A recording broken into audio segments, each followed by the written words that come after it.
देखो, सबसे पहली बात हमारी कमजोरी क्या है? हम परेशान हो जाते हैं। संसार में देखो तो परेशान, परमार्थ की तरफ देखो तो हम परेशान हो। ये हमारा आदत स्वभाव बन गया परेशान होना। थोड़ा सा धैर्यवान बनो, गंभीर बनो।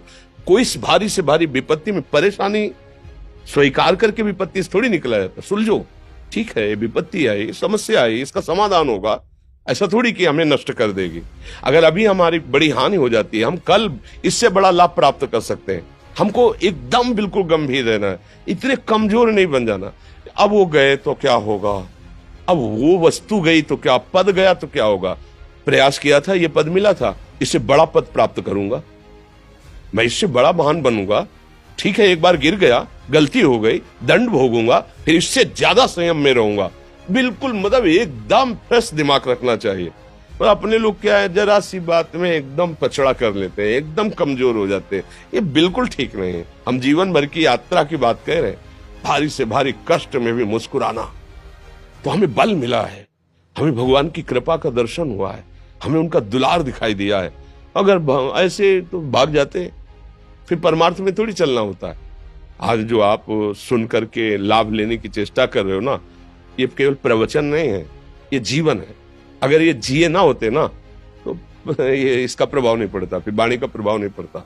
हम इसीलिए कहते हैं, जैसे आप लोग एकदम परेशान हो जाते हैं, तो बोलो क्या हमसे ज्यादा परेशानी होगी?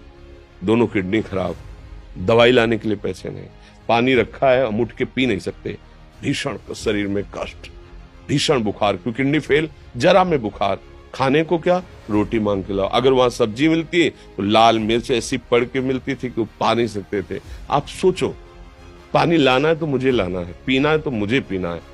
अगर मैं हारता तो कहां पहुंच जाता, क्या स्थिति होती? नहीं, मरना है, पर कदम पीछे। कोई दिन ऐसा नहीं जिस दिन सेवा ना की हो, जिस दिन सेवा ना गए हो।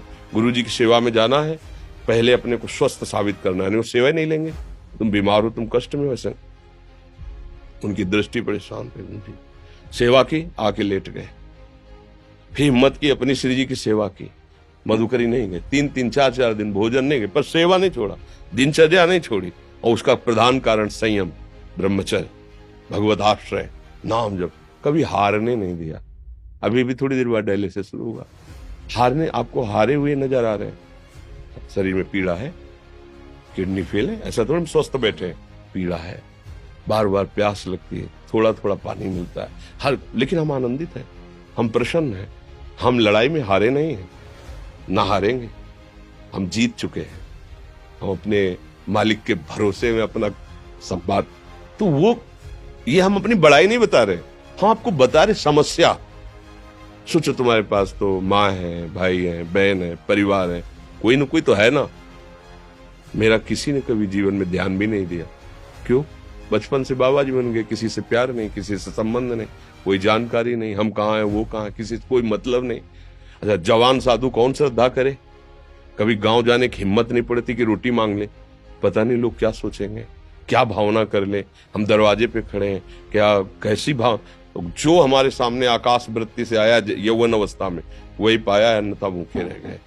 जब हम हर समय अपने को विवेक के द्वारा सावधान रखे, तो हम कभी निराश नहीं हुए, कभी उदास नहीं हुए, कभी ऐसा नहीं लगा कि यार हम दुखी, कभी नहीं लगा। उसी का फल है कि उस सुख का संकेत मिल गया जहां दुख की निशानी भी नहीं है। वही उसी के बच्चे हो, हम सब उसी धातु से बने हुए हैं। हम इतना क्यों परेशान हो जाते हैं? हम ये देखते हैं, अपने लोग थोड़ी बात बिगड़ गई परेशान, नहीं बिगड़ी तो बिगड़ जाने की संभावना में परेशान है। आज सुख है, लेकिन कल सुख छिन जाएगा, तो हम आज के सुख में सुखी ना होकर कल के दुख की आने की संभावना में हम भयभीत हो। मतलब क्या हमारी सोच रह गई? हमको इतना बलवान बनना है कि सुख और दुख दोनों हमको छू न सके।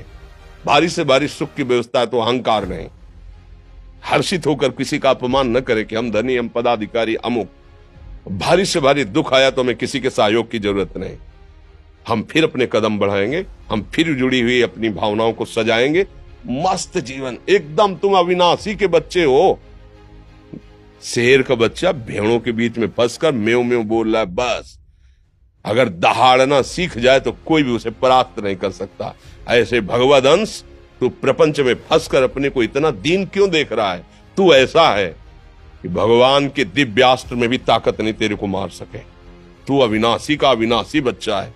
विनाशी भोगों को, विनाशी शरीर को मैं मान के इतना भयभीत, इतना दुख ठीक नहीं। ये सबके लिए, केवल एक के लिए नहीं। आप समझो, आप लोग सोचते हैं हम गृहस्थ होकर भला ऐसी स्थिति कैसे। जनक जी सुखदेव जी के गुरु हैं और राजा हैं, महल है, रानियां हैं, नौकर है, चाकर। क्या सुखदेव जी जिनके शरीर में लंगोटी भी नहीं है, दिगंबर, परमहंस, परमहंस के गुरु हैं जनक जी जो राजा हैं।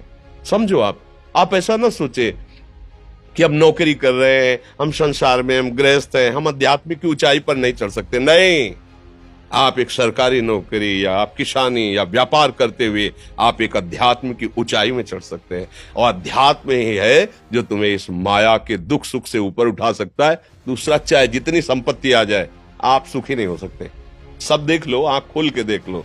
अध्यात्म ही है जो तुम्हें हर कष्ट सहकर मुस्कुराकर जीने का रास्ता बता देगा कि आप आनंदित हो जाओगे। कुछ नहीं बिगड़ा। अध्यात्म है तो कुछ नहीं बिगड़ा, अध्यात्म नहीं है तो कुछ नहीं बना, कुछ हाथ नहीं लगने वाला।